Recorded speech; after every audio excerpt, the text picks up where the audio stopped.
जयपुर स्वास्थ्य चर्चा। मेरा नाम डॉक्टर डीके कपूर है। मैं महात्मा गांधी मेडिकल कॉलेज और हॉस्पिटल में एक सर्जन हूँ। ये प्रोग्राम हमने इसलिए शुरू किया कि हम लोगों के पास जाकर उनसे स्वास्थ्य के बारे में और बीमारियों के बारे में डिस्कशन कर सकें, क्योंकि हमें ऐसा लगता है कि हमारे समाज में जो पढ़े लिखे और सभ्रांत लोग भी हैं, उनकी स्वास्थ्य के बारे में जानकारी थोड़ी कम है। और इसका असर ये होता है कि आपको खुद या आपके परिवार में अगर किसी को कोई परेशानी होती है तो या तो आप उसको समझ नहीं पाते हैं या इग्नोरेंस की वजह से देर से हमारे पास पहुंचते हैं, डॉक्टर्स के पास पहुंचते हैं, जिससे कि उसका समय से और प्रॉपर इलाज नहीं हो पाता और उसका आउटकम उतना अच्छा नहीं होता जितना अगर जल्दी बीमारी पकड़ने आता है। गांधी हॉस्पिटल आप लोगों ने नाम तो सुना होगा, कुछ लोग शायद वहां गए भी हों किसी मरीज को देखने या किसी का इलाज कराने। ये हमारे स्टेट का पहला सबसे बड़ा प्राइवेट मेडिकल यूनिवर्सिटी हॉस्पिटल है। इसमें मेडिकल कॉलेज के अलावा dental, nursing, physiotherapy, occupational therapy और हेल्थ से रिलेटेड और कई ब्रांचेस के हमारे कॉलेजेस हैं जिसमें हम बच्चों को इसमें शिक्षा देते हैं। आज क्योंकि हम विमेंस डे का सेलिब्रेशन कर रहे हैं, तो आज हम बात करेंगे खासतौर से औरतों के स्वास्थ्य की, लेकिन कुछ बच्चों के बारे में भी बात करेंगे, क्योंकि हमारे समाज में, हमारे परिवार में मेन रिस्पॉन्सिबिलिटी महिलाओं की ही होती है। पुरुषों की भी होनी चाहिए, लेकिन मेन रोल माँ का ही होता है। तो जैसा डॉक्टर कनिका ने हमसे रिक्वेस्ट किया, 2-3 चीजों के बारे में उन्होंने स्पेसिफिकली कहा था। जो महिलाओं के कैंसर है उनके बारे में विशेष बात की जाए। तो मेरे साथ जयपुर के और राजस्थान की और देश के 2 जाने माने कैंसर विशेषज्ञ हैं, डॉक्टर राज गोविंद शर्मा जो हमारे यहाँ सर्जिकल ऑन्कोलॉजी यानी वो विभाग जो कैंसर का ऑपरेशन से इलाज करता है उसके मुखिया हैं, उसके हेड हैं। Doctor Lalit Mohan Sharma medical oncologist यानी जो हमारे विशेषज्ञ कैंसर की बीमारी का दवाइयों से, जिसको हम कीमोथेरेपी के नाम से उनका इलाज करते हैं। तो सबसे पहला सवाल मैं डॉक्टर राज गोविंद साहब से ये पूछना चाहूंगा कि महिलाओं ने देश में, हमारे समाज में 2 या 3 कॉमन कैंसर्स कौन से हैं, और फिर मैं उनसे ये भी पूछना चाहूंगा कि उनमें से जो एक कॉमन कैंसर है ब्रेस्ट का कैंसर, उसके बारे में हमारी जो महिलाएं हैं उनको क्या जानकारी होनी चाहिए कि जिससे कि उसका जल्दी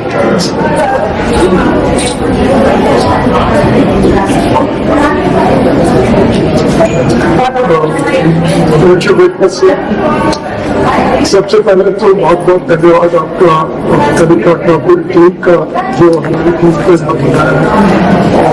और चर्चा में कैंसर के बारे में बात करने के लिए भारत में सबसे कॉमन जो कैंसर है वो कैंसर सर्विक्स का, मतलब बच्चेदानी का मुंह का कैंसर।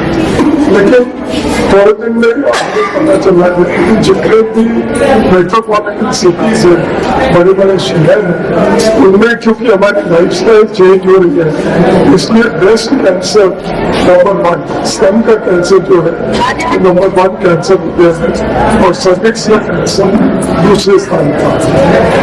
बाकी जो दूसरे कैंसर के बच्चेदानी के 2 कैंसर, लेकिन मुख्य सबसे ज्यादा ब्रेस्ट सर्विक्स के कैंसर पाए जाते हैं।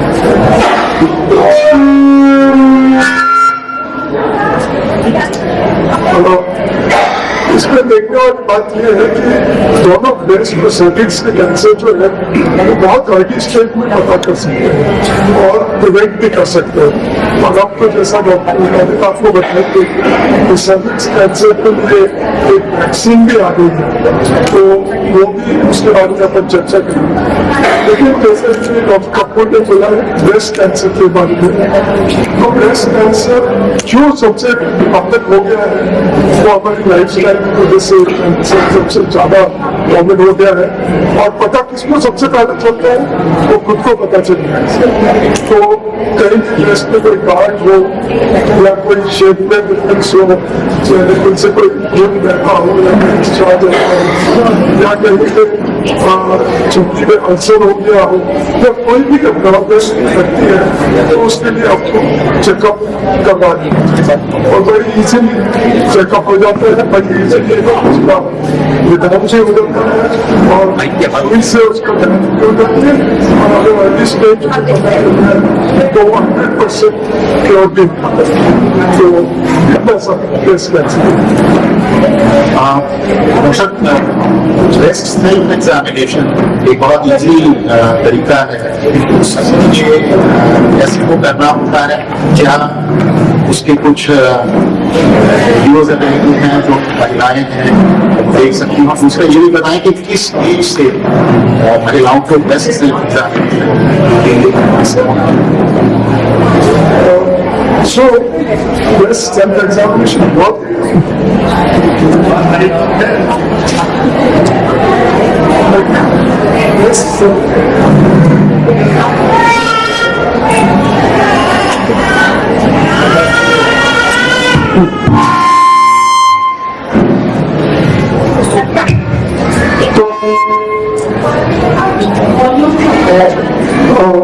ब्रेस्ट सेल्फ एग्जामिनेशन जो है, तो सबसे पहले तो महिला अपने आप अपने बॉडी के बारे में जागरूक होता है।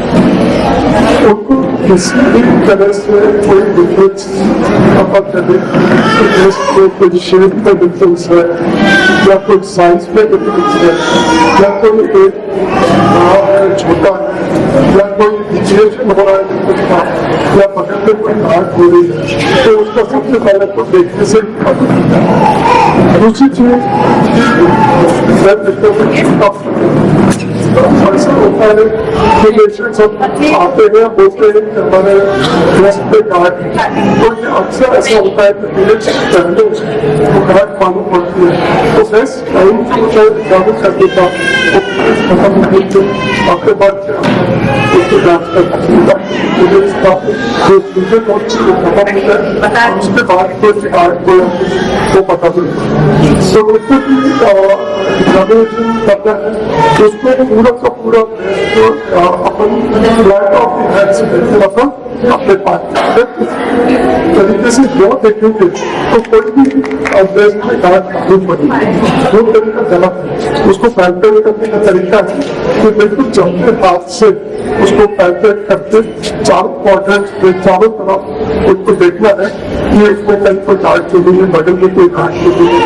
अगर उसकी गांठ पता चलता है उसका चेकअप करा देना। और जहाँ तक की कब करना चाहिए, तो ऐसा भी करना है कि आप जैसे कि लेक्चर हुआ और एवरी डे वो चेकअप करना है।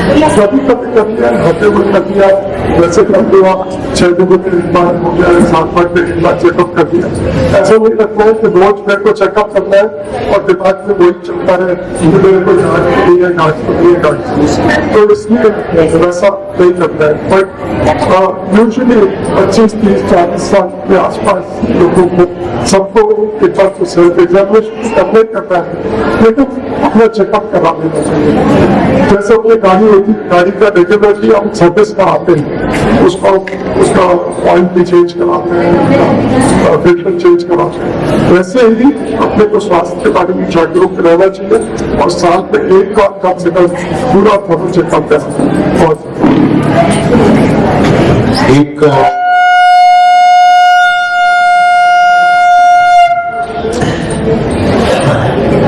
टेस्ट होता है मैमोग्राफी जो ब्रेस्ट कैंसर को जल्दी डिटेक्ट कर सकता है, तो आप क्या सजेस्ट करते हैं कि किस एज से सबसे पहले मैमोग्राफी करानी चाहिए, और फिर अगर वो नॉर्मल आए तो फिर कितने कितने साल में वो करना चाहिए? जरूरत में देखते लोग समझते मैमोग्राफी हर जगह को कराते हैं, हर जगह को नहीं कराना है। 35-40 साल के बाद ही मैमोग्राफी का कोई फायदा होता है, क्योंकि ब्रेस्ट रेंज होती है तो उसमें पता चलता नहीं।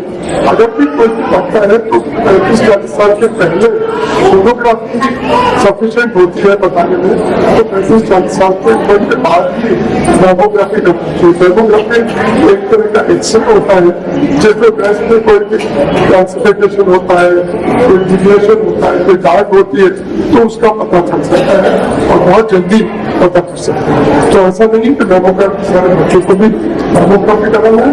जिस 35 से 40 साल तक लेडीज उसके ऊपर करना चाहिए, और एक बार अगर पॉजिटिव नहीं आता है तो 2 साल में एक बार कोई करवा। दो बहुत इम्पोर्टेंट चीजें जो डॉक्टर सोनी साहब ने बताई, एक तो breast health examination, very simple, very easy, it should be done by every woman, not every day but at least once in 3 months 6 months। और कोई भी ऑर्गेनिटी जो पहले नहीं थी अपने करनी है, then it was better to get medical. दूसरा है मैमोग्राफी, जो एक सिंपल ब्रेस्ट का एक्सरे है, 35 से 40 साल की उम्र के बाद एक बार कराना अच्छा है, और अगर वो नॉर्मल आता है तो फिर हर 2 साल 3 साल में एक बार कराना चाहिए। तो वैसे डॉक्टर ने बताया कि शहरों में जो महिलाएं रहती हैं आप उसमें सबसे कॉमन कैंसर ब्रेस्ट। दूसरा कॉमन कैंसर जो डॉक्टर राजगोविंद साहब ने बताया वो cervix. Cervix is the terminal part, the lowest part of the uterus, जो बच्चेदानी का सबसे लोएस्ट पार्ट है, उसको हम सर्विक्स कहते हैं। और उसका कैंसर सेकेंड कॉमन है शहरों में, लेकिन गांव में शायद अभी भी वो सबसे कॉमन कैंसर है। और कैंसर सर्विक्स के बारे में भी जानना जरूरी है, इसलिए बहुत जरूरी है कि उसका तो प्रिवेंशन, कि उसकी रोकथाम भी पॉसिबल है। और वो जितने लोग आप यहाँ बैठे हैं शायद उस एज में इम्पोर्टेंट नहीं है, लेकिन आपकी जो घर में बच्चियां हैं उनके लिए बहुत इम्पोर्टेंट है। तो मैं डॉक्टर ललित मोहन से रिक्वेस्ट करूंगा कि कैंसर सर्विक्स के क्या अर्ली सिम्टम्स होते हैं जिससे हमें अलार्म होना है, मोर इम्पोर्टेंटली कैंसर सर्विक्स का जो प्रिवेंशन है, जो हमारी यंग डॉक्टर्स और जो हमारे यंग बच्चियां हैं उनके लिए, उसके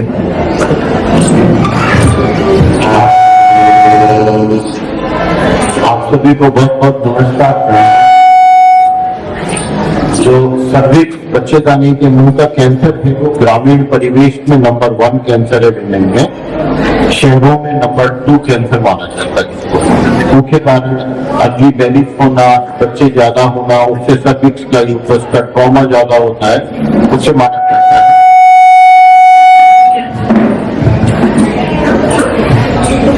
दूसरा इसका कारण बनता है कि इंफेक्शन की संभावना, हाइजीन प्रॉपरली मेंटेन करने से भी कैंसर की संभावना शरीर से बढ़ जाती है। कैसे पता लग सकता है एक महिला को कि उसको सर्विक्स कैंसर की रिस्क है या नहीं है? जो रिप्रोडक्टिव एज ग्रुप में है, जो सेक्सुअली एक्टिव है, उनको रिस्क है। और यदि किसी को पीरियड में ज्यादा ब्लीडिंग हो या पीरियड्स के बीच में ब्लीडिंग होने लग जाए, कि 2 पीरियड्स के बीच में ब्लीडिंग हो, या पोस्ट पीरियड जब पीरियड बंद होने के बाद में किसी को ब्लीडिंग में स्टॉपिंग हो, तो उसमें कैंसर की संभावना रिस्क बढ़ जाती है। इवन किसी को ब्लीडिंग नहीं भी हो, खाली ल्यूकोरिया यानी व्हाइट डिस्चार्ज जिसको बोलते हैं वो भी है, तो भी कैंसर की संभावना हो सकती है। कोई भी ऐसा लक्षण होने से डॉक्टर से जांच करवाएं, जो गायनेकोलॉजिस्ट के लोग विशेषज्ञ से, और वो होने से जल्द अवस्था में पता लग सकता है। इसकी स्क्रीनिंग बोलते हैं कि जो नॉर्मल वीमेन है, जो आपकी सबकी तरह है, उनका भी कम से कम पूरा लाइफ टाइम में 2 बार जांच होना जरूरी है। एक बार 35 की उम्र के आसपास और एक बार 45 की उम्र के आसपास। तो उसको जांच किसी भी लेबोरेटरी में पेप्समियर नाम की जांच होती है, जिसमें वजाइना से और सर्विक्स के पार्ट से एक स्पेशल ब्रश से कुछ सेक्टर जो फ्लूइड वहां का सिक्रीशन है उसको लिया जाता है। ये पेनलेस जांच होती है, कोई उसमें कष्ट तकलीफ नहीं होता, कोई एनेस्थीसिया की जरूरत नहीं होती, कोई कट नहीं लगाते किसी भी प्रकार का। और वो जांच से, सिंपल जांच से ये पता लग सकता है कि उसमें कैंसर है कि नहीं है और कैंसर की रिस्क है कि नहीं। यदि किसी को कैंसर की रिस्क आती है तो उसका आगे जांच करके उसका इलाज उसी स्पॉट पे कर सकते हैं। ये हुई अपनी नॉर्मल पर्सन को कब जांच करनी चाहिए, क्या जांच करनी चाहिए, उसका पेप्समियर। क्योंकि पेप्समियर वगैरह जो है वो गांव में उपलब्ध नहीं होता, शहर की भी काफी महिलाएं नहीं करा पाती।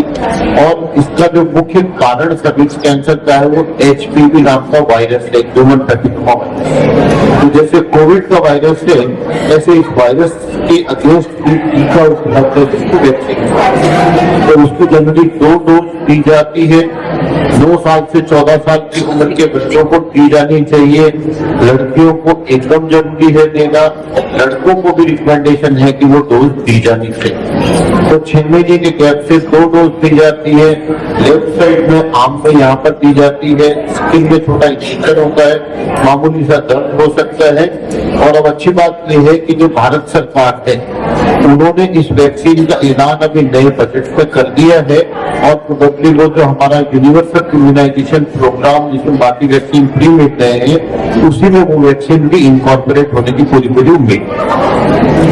हम सबको जागरूक रहना है कि अपने घर में जो बच्चे छोटे हैं, 9 साल से 14 साल के बच्चे हैं, उनको वैक्सीन जरूर लगवाएं। 14 साल या 16 साल के ऊपर वालों को वैक्सीन लगाने का फायदा है यदि उनका शादी नहीं हुआ। तो 16 के ऊपर 3 डोज लगानी है, आज लगाई 1 महीने बाद, 1 6 महीने बाद, 14 से नीचे 2 डोज लगाई। जनरली हम चाहते हैं कि वैक्सीन के लिए आप किसी कैंसर के डॉक्टर से नहीं आए, आप अपने पीडियाट्रिशियन बच्चों के डॉक्टर से बात करके बच्चे को वैक्सीनेशन वहां करवा। तो जो बच्चा अपना बड़ा होता है 10 के आसपास, हम उनको 2 डोज HPV की भी लगा सकते हैं।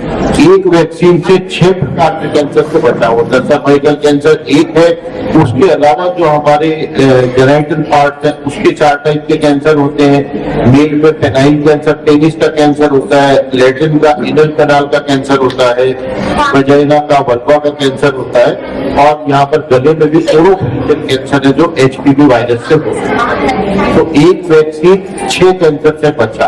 दुनिया में इससे बड़ा बचाव का कैंसर का कोई उपाय नहीं। तो हम सबको जागरूक रहना है। जो वैक्सीन अवेलेबल आ जाए हमको फ्री भी लगवा सकते हैं। अभी करीब 2-2.5 हजार रुपए की 1 डोज से 2 डोज हमको लगवा सकते हैं। सर्विक्स कैंसर फॉर्चुनेटली का प्रिवेंशन पॉसिबल है। जैसा डॉक्टर ने बताया, वैक्सीन अभी भी अवेलेबल है, महंगी है। जब वो इंडियन प्रोडक्शन शुरू हो जाएगा, गवर्नमेंट की स्कीम उसमें आ जाएगी, तो ऑब्वियसली उसकी कॉस्ट कम हो जाएगी। मेरी आपसे सबसे रिक्वेस्ट है, डेफिनेटली अपने घर में जो बच्चियां हैं उनको तो जरूर लगवाएं, लेकिन हमारे साथ जो लोग काम करते हैं हमारे घर में, हमारे जो वर्कर्स हैं, गाड़ी साफ करते हैं, हमारे माली हैं, अपने जो और काम करने वाले लोग आते हैं, उनको भी हम ये जानकारी दें, क्योंकि काफी उम्मीद है कि ये वैक्सीन सरकार की तरफ से उस एज ग्रुप में मुफ्त अवेलेबल हो। और क्योंकि अभी इसकी जानकारी ज्यादा लोगों में नहीं है, तो इसकी जानकारी उन लोगों तक पहुंचाना जो इससे पीछे के हैं, वो भी हमारी एक सोशल रिस्पॉन्सिबिलिटी है। और जब सरकार की तरफ से ये वैक्सीन फ्री मिलने लगे, तो हम अपने जो हमारे घर के और ऑफिस में सहायक हैं, जिनको इन बीमारियों की जानकारी नहीं है, जिससे बचाव की जानकारी नहीं है, उनके बच्चों को आगे होने वाले इस कैंसर से, जो हमारे खासतौर से रूरल और लो सोशल इकोनॉमिक ग्रुप में अभी भी विमेन का सबसे कॉमन कैंसर है, उससे उनको बचाना। दूसरा टॉपिक जो डॉक्टर तनिका ने मेरे से रिक्वेस्ट किया था हम डिस्कस करें, वो विमेन रिलेटेड प्रॉब्लम जो गायनेकोलॉजिकल इश्यूज होते हैं। मेरे साथ वो एक्सपर्ट डॉक्टर स्वाति गर्ग हैं, हमारे जो मदर एंड चाइल्ड सर्विसेज हैं उसकी डायरेक्टर हैं, हमारे मेडिकल कॉलेज की प्रिंसिपल रह चुकी हैं, और डॉक्टर प्रियंका गोयल हैं, जो भी सीनियर कंसल्टेंट हैं गायनेकोलॉजी की। सबसे पहले मैं डॉक्टर स्वाति से पूछना चाहूंगा, दो इश्यूज हैं, although morally, socially, some of us consider it wrong, but it is a fact of life कि premarital sex है। premarital sex में जो बच्चियां हैं वो कॉन्ट्रासेप्शन यूज करती हैं, अच्छी बात है। तो ओरल कॉन्ट्रासेप्टिव पिल्स अर्थात जो आजकल की नई जनरेशन है, जब उनकी शादी भी हो जाती है, एक तो वो बड़ी मुश्किल से शादी के लिए तैयार होते हैं, तो जब हम उनको कहते हैं फैमिली कंप्लीट करो तो वो कहते हैं अभी रुको। तो अभी इसकी कॉन्ट्रासेप्शन जरूरी है। और कॉन्ट्रासेप्शन का एक जो कॉमन तरीका है, कन्वीनियंट तरीका है, वो है ओरल कॉन्ट्रासेप्टिव पिल्स। तो उसके बारे में मैं डॉक्टर स्वाति से रिक्वेस्ट करूंगा, हमें बताएं कि उसके क्या नुकसान हो सकते हैं अगर उसका प्रॉपर यूज न किया जाए।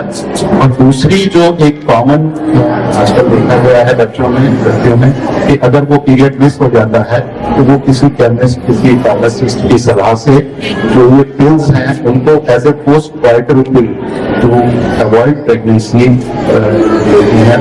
इसके बारे में उसके क्या प्रॉब्लम्स हैं, उसके क्या इश्यूज हैं और क्या हमें अपने बच्चों को बताना है। सबको नमस्कार। तीन इम्पोर्टेंट थिंग्स जो नहीं बहुत कॉमनली जाती है, उनके बारे में कुछ इम्पोर्टेंट प्रैक्टिकल पॉइंट्स बताना चाहती हूँ। ओरल कॉन्ट्रासेप्टिव पिल्स जो कि डेली यूज की जाती है फॉर द होल मंथ, उनके बारे में कुछ मिसकंसेप्शन है कि इनके साइड इफेक्ट्स बहुत ज्यादा होते हैं, जैसे वेट गेन। आप लोगों को बताना चाहती हूँ कि 20 साल पहले करीब जो कॉन्ट्रासेप्टिव पिल्स मिलती थी उनमें ये सब साइड इफेक्ट्स बहुत ज्यादा होते थे, बट अभी जो मिलने वाली पिल्स है उनमें amount and type of hormone has been change totally. So weight gain का इश्यू बिल्कुल भी नहीं है, rather some of the preparations are used for reducing the weight. Same hold for जैसे एक्ने और इंक्रीजिंग हेयर और फेस एंड चेस्ट बोला जाता था। अभी वाली जो पिल्स हैं वो they are used for treatment of acne and excessive hair on upper neck and chin and all those things. Secondly, ये ओरल कॉन्ट्रासेप्टिव पिल्स, इनका एडिशनल बेनिफिट होता है जैसे पीरियड्स रेगुलराइज हो जाते हैं, मोस्ट इम्पॉर्टेंट पीरियड का पेन बिल्कुल नेग्लिजिबल हो जाता है और अमाउंट ऑफ ब्लड लॉस भी कम हो जाता है। सबसे इम्पोर्टेंट एक और इम्पोर्टेंट चीज, ये जो ओरल कॉन्ट्रासेप्टिव पिल्स हैं कई तरह के कैंसर से भी बचाव करती हैं, जैसे ovarian cancer, endometrial cancer, colon cancers. तो जो लेडीज जेनेटिकली प्रीडिस्पोज्ड हैं इस तरह के कैंसर्स के लिए, उनके बचाव के लिए भी ये ओरल कॉन्ट्रासेप्टिव पिल्स रेगुलरली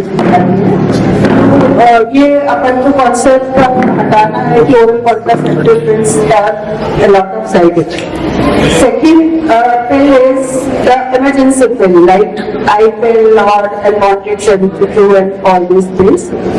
जो लड़कियां हमारे हॉस्पिटल में दिखाने आती हैं with complication of these pills is वो ये मानती हैं कि any time when you have physical relation you can pop one emergency pill and that will be used as contraceptive, which is not.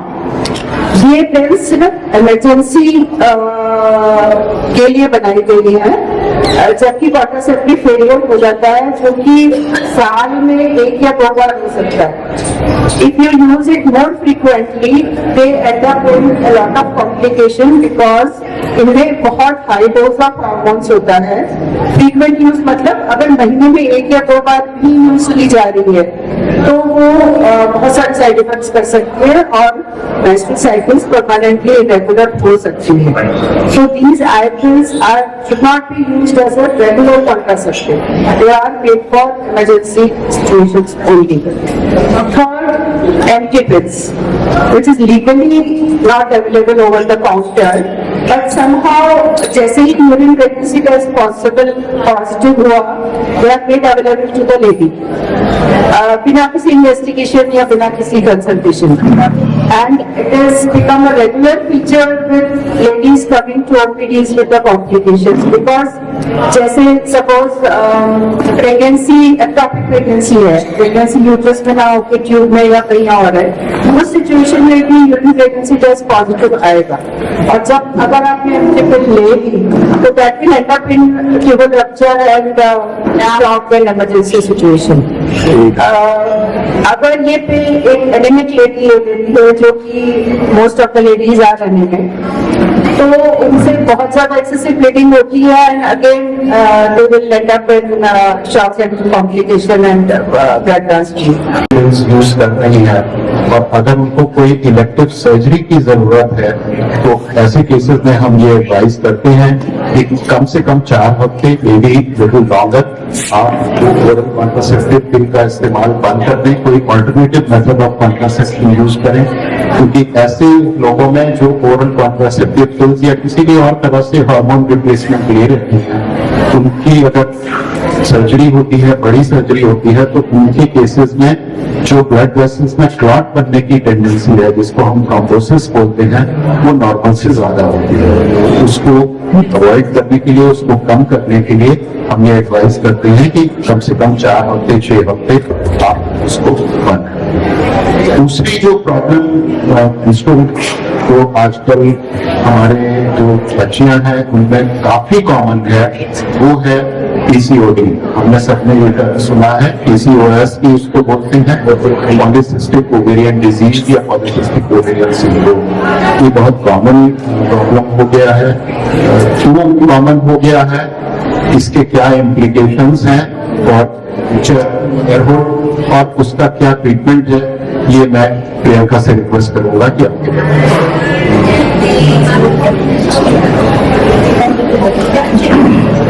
नमस्कार। पीसीओएस नाम की जो एक प्रॉब्लम है, अगर हम इसको बोले तो डिजीज से ज्यादा एक ये डिसऑर्डर है। ये समझना बहुत जरूरी है कि आजकल 10 में से लगभग 7 लड़कियां पीसीओएस नाम की प्रॉब्लम से ग्रसित है। पीसीओएस क्यों होता है? सबसे बड़ी आजकल जो मोस्ट इम्पोर्टेंट चीज है कि लाइफस्टाइल। तो पुअर लाइफस्टाइल जिसमें इंक्लूडेड है एक तो sleep disturbance, excessive weight gain, sedentary lifestyle जिसमें मोस्ट ऑफ द टाइम हम लोग बहुत लैक ऑफ फिजिकल एक्सरसाइज है, बैठे बैठे कंप्यूटर पे काम करना, जंक फूड खाना। तो इसकी वजह से क्या होता है कि एक विशियस साइकिल बन जाती है। वेट गेन होता है, वेट गेन की वजह से हार्मोनल डिस्टर्बेंसेस होते हैं, पीरियड्स इरेगुलर हो जाते हैं, ब्लीडिंग कम हो जाती है और इसकी वजह से फिर से वेट गेन होता है, फिर से पीरियड्स इरेगुलर हो जाते हैं। तो एक हार्मोनल डिस्टर्बेंस क्रिएट हो जाता है बॉडी। अब इसका पता कैसे लगता है? जो इसमें होता क्या है, सबसे पहले तो इम्पोर्टेंट चीज ये है कि हर महीने जो अंडा बनता है, एक अंडा ओव्यूलेशन होता है, मतलब अंडा फूटता है। जो पीसीओएस होता है उसमें एक अंडे की जगह पे जो जो ओवरी में छोटी छोटी गांठें बन जाती है। तो जो अंडा फूटना चाहिए वो फूटता नहीं है, जिसकी वजह से साइकिल प्रोलॉन्ग हो जाती है और पीरियड्स इरेगुलर हो जाते हैं। जिसकी वजह से प्रॉब्लम्स क्या क्या हो सकती है? अगर यंग लड़कियां हैं तो उनको इसकी वजह से इरेगुलर पीरियड्स हो सकते हैं, वेट गेन हो सकता है, हेयर ग्रोथ हो सकती है, सेंट्रल ओबेसिटी हम जिसे बोलते हैं वो हो सकती है और आगे जाके डायबिटीज जैसी बीमारियों की भी चांसेस हो सकते हैं। जैसे जैसे अगर जो पीसीओ से अगर पेशेंट पीड़ित है तो उसकी शादी होती है, उसके बाद बच्चा कंसीव करने में भी प्रॉब्लम हो सकती है। तो इसके इलाज के लिए कोई बहुत ज्यादा अगर इनिशियल स्टेजेस पे अगर हम अवेयर हो जाए तो कोई बहुत बड़ी इस बीमारी नहीं है। मोस्ट ऑफ द टाइम तो ये लाइफस्टाइल चेंजेस से ही ठीक हो जाती है, जिसमें अगर हम रेगुलर एक्सरसाइज, हेल्दी लाइफस्टाइल अगर अपनी उसमें शामिल कर लें, जल्दी सोना, जल्दी उठना, रेगुलर जिमिंग, वॉकिंग भी अगर एटलीस्ट इतना भी अगर हम कर ले तो उससे बहुत सारी प्रॉब्लम ठीक हो सकती है, पीरियड्स रेगुलर हो सकते हैं। तो इस बीमारी से निजात पाया जा सकता है। लेकिन फिर भी अगर फिर भी नहीं होता है तो फिर बेटर है कि आप एक बारी गायनेकोलॉजिस्ट से कंसल्ट करें। और इसमें कभी कभी जैसा ओसी पिल्स मैम ने बताया, तो ओसी पिल्स की जो ओरल कॉन्ट्रासेप्टिव पिल्स है वो भी पीरियड्स को रेगुलर करने के काम में आती है और उससे काफी हद तक इस प्रॉब्लम से निजात पाया जा सकता है। और आगे जाके पीरियड अगर बच्चा लगने में प्रॉब्लम होती है तो उसके लिए भी कुछ ऐसी दवाइयां अवेलेबल है जिनसे अंडा बनता है और ओव्यूलेशन हो सकता है। तो ये कोई ऐसी बीमारी नहीं है जिसके लिए हम बहुत ज्यादा परेशान हो और लड़कियां कभी कभी बहुत ज्यादा डिप्रेशन में आ जाती है इसकी वजह से, बट ऐसा नहीं है। ये अगर सही समय पे अगर अवेयर हो जाए तो इससे इस प्रॉब्लम से छुटकारा पाया जा सकता है।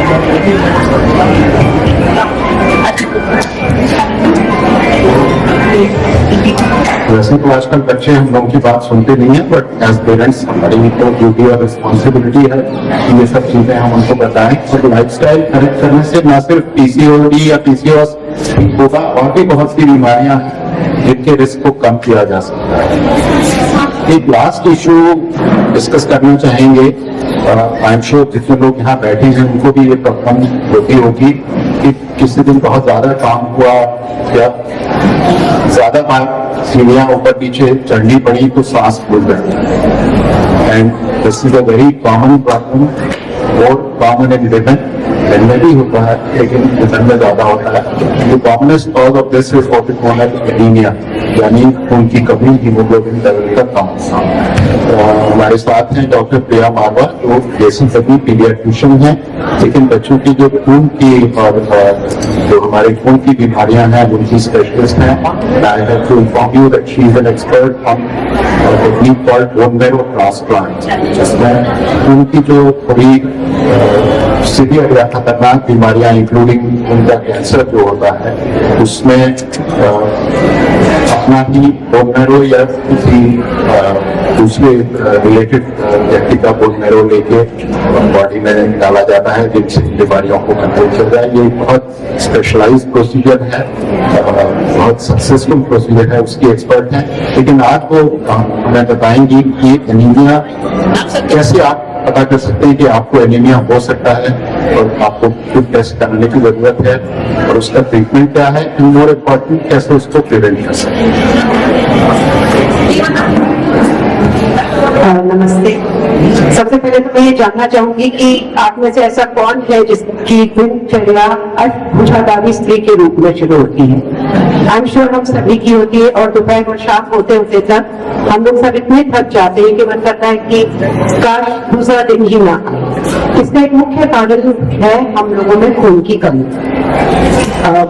ज्यादातर हम लोग सभी ऐसे हैं, कहीं ना कहीं सुपर हीरो बनने की कोशिश कर रही है, परिवार के सभी सदस्यों की सेहत का ध्यान रख रही है, लेकिन अपनी एक छोटी सी चीज पर ध्यान नहीं दे पा रहे हैं कि हमारे शरीर में हीमोग्लोबिन का लेवल कितना है। तो सबसे पहले तो हमें ये जानना है कि हमारे लिए सही लेवल क्या है। कम से कम 12.5 का नंबर तो हमें औरत या स्त्री होने के वक्त याद रखना जरूरी है कि 12.5 से कम यदि है तो काफी भयानक स्थिति है, और हम कभी सुपर हीरो नहीं बन सकते। वैसे भी वो सुपर हीरो या हीरोइन बनने पे हमें कोई नोबेल प्राइज नहीं मिलेगा, लेकिन यदि हम अपना हीमोग्लोबिन सही रखते हैं तो हम ऐसी स्थिति में आ जाते हैं कि हम दूसरों की, समाज की अपना ब्लड देके मदद कर सकते हैं। तो प्लीज सबसे पहला नंबर तो ये याद रखिए 12.5। एक छोटा सा टेस्ट होता है हीमोग्लोबिन एस्टिमेशन। कई बार केवल एक उंगली में छोटी सी सुई देके खून से ही वो जांच की जा सकती है। तो आप सबका सबसे पहला कर्तव्य यह है कि आज या कल में कम से कम अपनी हीमोग्लोबिन की जांच करवा लें। यदि 12.5 से कम है तो सबसे पहले चिकित्सीय सलाह लें, क्योंकि कई कारणों से हीमोग्लोबिन कम हो सकता है। यदि आवश्यकता होगी तो चिकित्सक आपको उसके आगे की जांच कराने के लिए कहेंगे, पर ज्यादातर हम लोगों में कारण न्यूट्रिशनल डेफिशिएंसी या खाने पीने में लोहे की मात्रा कम होना एनीमिया का कारण होता है। तो उसके लिए दवाई लेने की जरूरत है, परंतु खाने पीने पे भी हमें बहुत ध्यान रखना चाहिए। हरी पत्तेदार सब्जियां, ऐसे मौसम के फल और सब्जी जिनमें आयरन होता है, जितने भी रंगीन होते हैं फल और सब्जी, वो सब आयरन के अच्छे सोर्सेज होते हैं। एक बहुत ही सस्ती, सुंदर, टिकाऊ चीज होती है मुट्ठी भर चना और एक टुकड़ा गुड़। इसको आप अपने नियत डाइट में डाल लीजिए। कभी भी इसके बारे में ये मत सोचिएगा कि हमारे को गर्मियों में गुड़ नहीं खाना चाहिए या केवल वो सर्दियों में ही खाना चाहिए, कभी से कोई गर्मी नहीं होती। हीमोग्लोबिन की मात्रा अपनी मेंटेन है। यदि मेरा हीमोग्लोबिन 8 है तो गुड़, चना और पालक से मेरा हीमोग्लोबिन बढ़ के 9 नहीं होगा, लेकिन यदि मैं ये सब सब्जियां और जरूरी चीजें अपनी डाइट में ले लेती हूँ तो मेरा हीमोग्लोबिन संभावना है कि 8 से कम भी नहीं होगा। लेकिन हमें अपने को 12.5 के नंबर तक लाना है। उसके लिए सबसे पहले जांच करवाएं और यदि आवश्यक हो तो चिकित्सीय सलाह से मामूली सी दवाई से भी ये ठीक हो सकता है। तो सबसे पहले प्लीज अपनी सेहत का ध्यान रखें। अपनी सेहत का ध्यान रखेंगे तो आप बहुत अच्छी केयर गिवर बनेंगी, जो कि आपका एक बहुत महत्वपूर्ण रोल है। और सेहत में सबसे ज्यादा महत्वपूर्ण खून की पर्याप्त मात्रा होगी।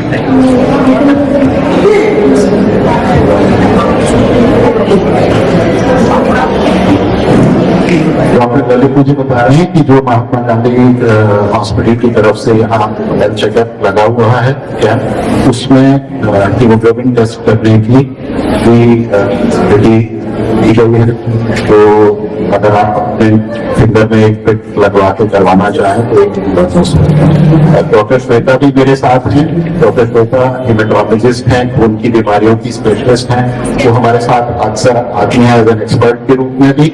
और उनका बहुत एक इम्पोर्टेंट काम है कि जो भी हम यहाँ डिस्कशन कर रहे हैं वो उसको रिकॉर्ड करती हैं और इसको हम बहुत ही एक बुकलेट के रूप में पब्लिश करने जा रहे हैं। उसमें श्वेता का बहुत इम्पोर्टेंट रोल है।